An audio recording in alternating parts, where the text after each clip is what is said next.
Благодарам, почитуван председател. Како што кажав и на почетокот во мојот говор, на ова парламентарно мнозинство и на СДСМ не им одговара да разговараат за амандманот, туку напротив, се обидуваат да дефокусираат јавноста со се уште актуелната тема Будимпешта, а при тоа забораваат кога говорат за Будимпешта дека министар за внатрешни работи беше господин Спасовски, кој што и после 6 години се уште е министар за внатрешни работи. Но тоа е тема која што е во ваш интерес, сакате да зборувате заради тоа што 6 години, ќе го цитирам почитуваниот колега Ѓорчев, шајка не закувавте, камче не поместивте. Сега, колешке, мислев кога излеговте овдека, дека ќе се извините на граѓаните од Охрид, па и Кичево, за автопат од Кичево Охрид. Вие сте толку време пратеник. Ја не слушнав од вас да застанете и да говорите во интерес на вашите сограѓани. Не се извинивте за тоа што искоментиравте од место дека во Македонија нема сиромаштија. Па јас се согласувам дека вие не ја чувствувате сиромаштијата, заради тоа што колешка, ако не ја разбирате како покачувањето на електричната енергија влијае на покачувањето на цените, тогаш треба да се вратиме од почеток. Тогаш треба да ве вратам од почеток и да ви држиме лекција овдека за да ви доцираме како покачувањето на електричната енергија влијае на сите производи. И односно како таа влијае на зголемување на сиромаштијата. Но јасно е дека вие не сакате да разбирате дека во Македонија имаме сиромаштија, дека Македонија е најсиромашна земја, една во 10 еве, бидејќи вие, ја ве разбирам, вие сте нервозни заради тоа што многу скоро од денес ќе треба да излезете пред граѓаните и треба да се соочите за овие катастрофални политики. Вака ќе дофрлате од место и тоа не е проблем, но граѓаните како на локалните ќе ви го кажат одговорат. А тоа дека не постоела полоша влада во историјата на независна Република Македонија, не постоела влада која што работела со толку штетни и катастрофални политики како што е на Социјалдемократскиот сојуз и која што е втурнала Македонија и граѓаните, за да бидете вие сретни, не е прва, извинете, таа е втора на листата на индексот на мизерија. Па дали не е срамота, колеги?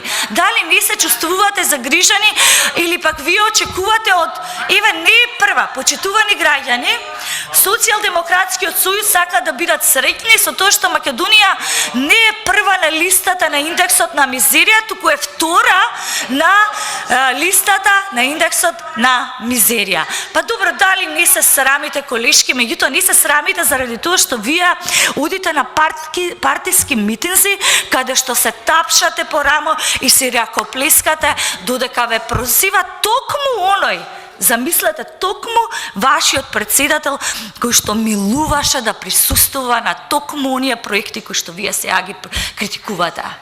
Па дали не се чувствувате непријатно малце? Дали не се чувствувате додека цената на електричната енергија од 40 дополнително ќе се зголеми во наредниот период, од 40% таа ќе продолжи да расте, со тоа ќе расте инфлацијата, сега да не ви држиме тука лекции, сметам дека сме возрастни луѓе, треба да ги знаете. И дали не ве загрижува сето ова? Вие треба да излезете, колеги, после мува со меѓу граѓаните. Па дали одите вие во маркет, не треба подалеку, да излеземе сите ни овде заедно, ќе појдеме во маркетот и да направиме споредба. Дали не се чувствувате непријатно? Дали не се чувствувате непријатно со тоа што гласате буџет? Внимавајте, гласате буџет, каде што на директорот Беслимовски му дозволувате да троши повеќе од 80 евра за кафе на ден, додека во Македонија имате граѓани кои што немаат ни месечен приход од 80 евра. Вие разбирате во која мизерија, во колку го спуштивте животниот стандард во Македонија? Не разбирате. Јас ви ги читав цените на продуктите за да алармирам, да ве разбудам како сето ова влијае на потрошувачката кошничка. Кој денес во Македонија може да си дозволи повеќе од 51.000 денари за потрошувачка кошничка која што не опфаќа одмор за дечињата, која што не опфаќа набавка на автомобил, Дали ја разбирате, јас се обидувам на најпластичен, наједноставен начин да ве разбудам од овој 6-месечен длабок сон, затоа што вие да бевте меѓу граѓаните, а да не бевте само на партиските собири, ќе слушнавте што ви велат граѓаните. Јас затоа и колешке ви апелирав на тоа што вие мене ми го дофрливте од место, додека јас говорев, ве замолив колешке Лазаревска, ова истото дека во Македонија нема сиромаштија, да одржите прес и ве одохрите од кај што сте и да видиме како ќе реагираат граѓаните.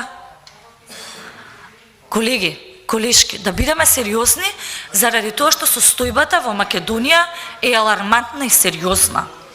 Вие имате такво право кога станува збор за амандман кој што се однесува на граѓаните. Дури кога владата не се согласува да го поддржи, вие да го поддржите.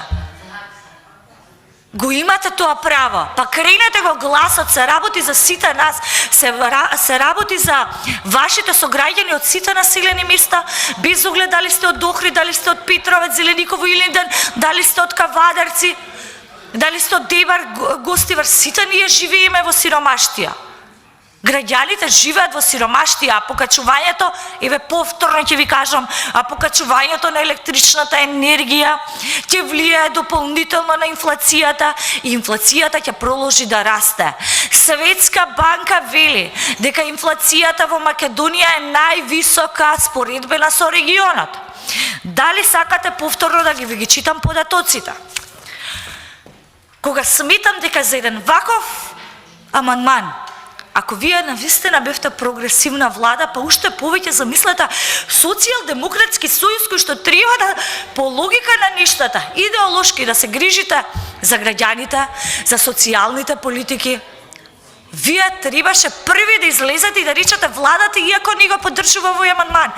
Ние, колеги, иако доаѓа од кај вас, ќе го поддржиме заради тоа што е во интерес на граѓаните.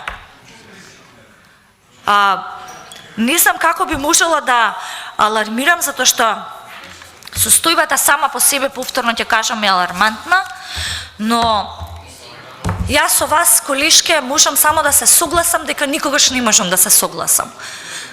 Вие за мене си уште ќе останете најверојатно на позицијата дека овој амандман не треба да го поддржите, меѓутоа вашата неподдршка на амандмани од ВМРО ДПМН, кои што се однесуваат на подобрување, на барем во една мала мера на заштита на животниот стандард на граѓаните. Треба да ги поддржите, а не да ги политизирате и да бидете заглавени во минатото, дали е тоа Будимпешта или дали е Бихачка и уште овдека не знам што се изнакажа, затоа што не сакате да говорите за амандманот кој што се однесува на 700 милиони динари со цел да им се помогне на граѓаните, со што ќе се одложи зголемувањето на ДДВ за електрична енергија од 5, односно 10 на 5%. И сега што е овдека што вие е спорно за вас кај амандманот за да помогнете на граѓаните и за да ги заштитите? Заради тоа што треба да се спротиставите на некои директорите кои што цела македонска јавност знае дека се длабоко внесени во коруптивни криминални действија, па тоа се гледа преку нивните лични инвестиции во одредени молови, дуќани и така натака. Зашто е тешко вие како пратеник да се спротиставите? Па доволно беше што направивте грешка и се обидовте да го кинете студентскиот оброк на студентите. Како просветен работник, ве молам и ве повикувам. Апсолутно да го поддржите амандманот на ВМРО ДПМН и коалицијата и заедно да кажеме дека сме се обиделе да барем во мал дел да го спречиме покачувањето на електричната енергија. Ви благодарам.